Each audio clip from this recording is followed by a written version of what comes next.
that, then we could go into kind of like organizations that are doing a good job, where you can go and lend your time. If there is a place where you can go and lend your time. I am unfamiliar for the most part about these kinds of things. So, I mean, we can even take a break. We can look these up. We can talk about it, and we can film again. But if people have it, just off the top of their minds. I've got 2 if you guys want to look up a couple more or anything local. But the women's clinic that's on San Felipe. Oh, in Midtown? They provide amazing services, and they offer volunteer positions for escorts to come and assist the people coming to the clinic to get through the protesters that are outside trying to block your path.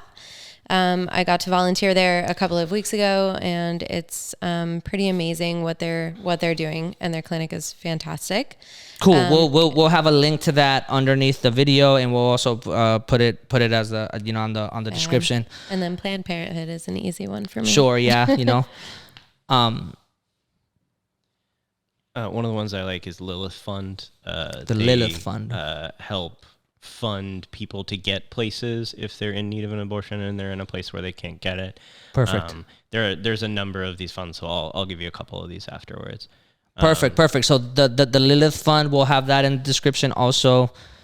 And then this is kind of a little bit out there if you haven't heard of the advocacy work that they do, but and I'm not a member of the Church of Satan, but the Church of Satan is actually in the last decade or two done a lot in the way of legal challenges as a religious organization to counter the things that get put through, like that. Their aims, of course, are to counter the legal things that try to get through to the Supreme Court, and so part of their religion is bodily autonomy, and it is encoded in their books that they give shout out to the Church and, of Satan. Literally, it's pretty remarkable how much advocacy stuff that it's a small group of people. Yeah, well, and as an actual religious organization, so they can use all of those tax-free dollars for things that are well-meaning versus the opposite. So. Shout out. Yeah, I think I see it, and I don't know how fully legit this is, but it's if you are a member of the Church of Satan, since they have it in their beliefs, I guess, that if you need an abortion, you're allowed to, you're exempt from that law for religious reasons because your religion, there is some. I clicked on an article that I skimmed because I didn't have enough time because we were prepping for this. But I heard that there's a section of Judaism. There's some people that are Jews that with this law, that law infringes on their religious rights. So it's this weird tug of war between even religions themselves.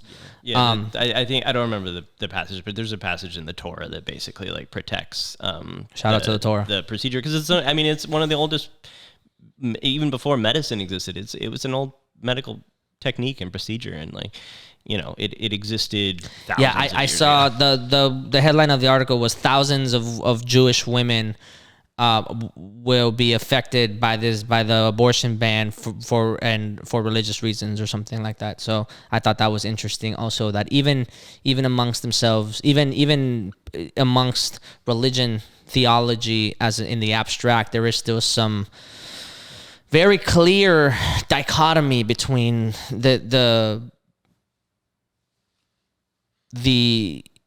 bodily autonomy and we control you conversation. Is there anything else? Have you seen anything, any organizations or anything like that? We'll have all of these links on there that are helpful. Unfortunately in Houston, like I said, we primarily lean blue every election. So it shouldn't, I don't think, like I said, I've always given this advice to people. If you're in a predominantly blue area, I would say vote your conscience, right? So if in 2016 even I probably would have voted for the candidate of my choice because I knew that I was going to be in a predominantly blue area. But should anybody from Rust Belt states, should anybody from in Texas with districts that are on the margins for being purple, this is not a time to vote your conscience. This is a time to vote for the party, for the alignment of the party. Because like I said before, the domino effect of the political right can be catastrophic, not in the immediate moment, but like in the long run. Well, and a big thing too, we keep hounding, for people to vote, while recognizing that access to voting is not there for everybody. Right. And so there's more that you can do than just going and submitting your own vote. Like, you can volunteer with organizations and give people rides to voting facilities. Yes, you please. can help facilitate this for underserved communities. Also, men out there, this is directly for you. If you are living in these places, it doesn't matter. It doesn't matter if you are conservative or if you're liberal. If you are with your partner and you are sexually active and you know that this is going to take place, it would serve you well to have a conversation with your partner about how to handle your further sexual experiences. Vasectomies are reversible. There is a birth control pill that is in the process of going through human trials. Maybe you know about this to some degree. Yeah, it's one of those things where I haven't heard a lot of news in the past couple of years. Get a vasectomy, because we don't need to keep pegging this onto the females every single time. You can aid in that, and the reason I say that it doesn't matter if you're conservative, if you're liberal, is because sometimes, despite whether you're on birth control, sometimes things do happen, and if you are politically conservative and you have a life ahead of you, and you have to figure out a way to secretly go behind what you vote for, it's still going to be a fucking hassle for you to do it if you are working class, if you are middle class, because you are not wealthy like these politicians, and this will affect you in that case. This kind of thing is for everybody. So I have one other question to see, and we might not know any, or there might not be any specific ones to talk about, but there are obviously a lot of organizations that are there to help and assist and support abortion rights, but do we know of any that we shouldn't look at, that claim to be, pro-abortion or anything that we know we should stay away from, that don't necessarily I didn't even think about that. do the things that they say, There are, this is kind of tangentially related. So there are a lot of organizations, and they are hard to spot at face value sometimes, that are against abortion and will advertise themselves as a women's health or reproductive rights health or whatever, center. But in actuality, they are, not ever going to refer you to an abortion provider. Right, there's just a bunch of nuns in there in disguise and they're going to show you pictures of dead fetuses, right? Or aborted, the problem, I hate those things too, because from a medical perspective, you don't know what happened with that, right? You don't know if both it's out of mom and context, baby were in a car accident and they Mm-hmm. tried and they couldn't get it. There's zero medical context. And so anybody who shows you photos like that is, as being far as I'm disingenuous. concerned, they're a terrible. They're basically soulless human being. You're a piece of shit. If you're out there showing, I know he's being real cordial about it, but if you're out there, if you're out there showing people pictures of horrendous pictures of babies with no medical context or no historical context or anything, you're just a piece of shit human being, just like your cowardly politicians. End of story. You go fuck yourself. Right. I mean, their biggest fight is that they will state how many options you have, not actually realizing how few fucking options that these people have. Right. And so, there's no way that they can just guilt you into choosing adoption and then never supporting that child. Sure.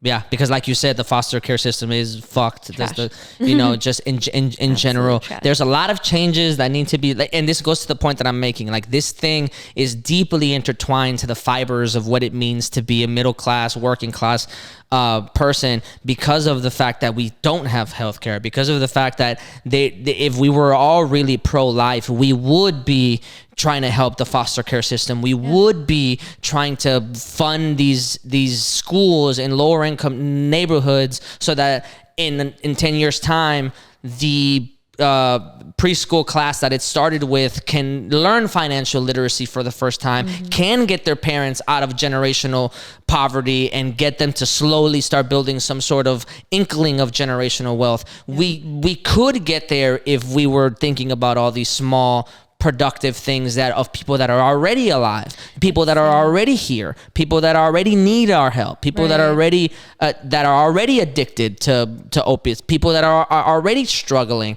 the veterans that are homeless. So much talk about you guys supporting the truth, but I don't see jack shit when it comes to the VA. All of these things, are intertwined to themselves. They're not independent issues. Right. They are deeply, deeply embedded with each other. Deeply. We're focusing on a cog instead of recognizing that the entire system is failing us. Yes. And I say that comfortably. Because I can guarantee you, when you compare us to wealthy people, we have more in common with our way of life and what we do to each other, despite political ideology, than we have with people that are making millions and millions and millions of dollars from ExxonMobil or fucking a BP, or these politicians that are insider trading before a pandemic so that they can get, stock and all this. But all of that shit, we have more in common with each other than we have with Nancy Pelosi. We have more in common with each other than we have with Ted Cruz. We have more in common with each other than we have for Mitch McConnell. We just do. And we have to start thinking that way to some degree, despite our political ideology. But I am hoping to God that those 1/3 of voters that were independent, or those socially conservative people that can recognize that this is a big deal, will slowly start to, even if they keep quiet, will slowly show up for these kinds of issues, and they can deeply see how this is a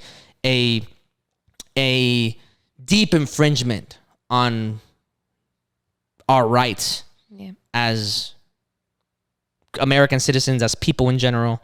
So if we find any more, I'm sure this is going to be an ongoing conversation to some degree as we get closer to July. So if more developments come, we promise that we're going to keep trying to have an open discussion, an open conversation, and potentially debate to get some sort of perspective and clarity.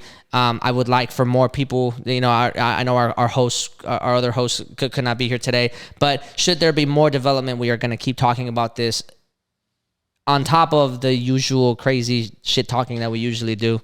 So if we find more information and organizations that are doing a great job, or more concerns, we would definitely talk about it again. And we'd love to have you back, both of you.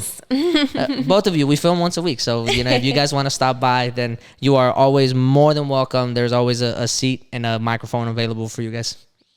Thanks, dude. Is there anything else that people that we missed?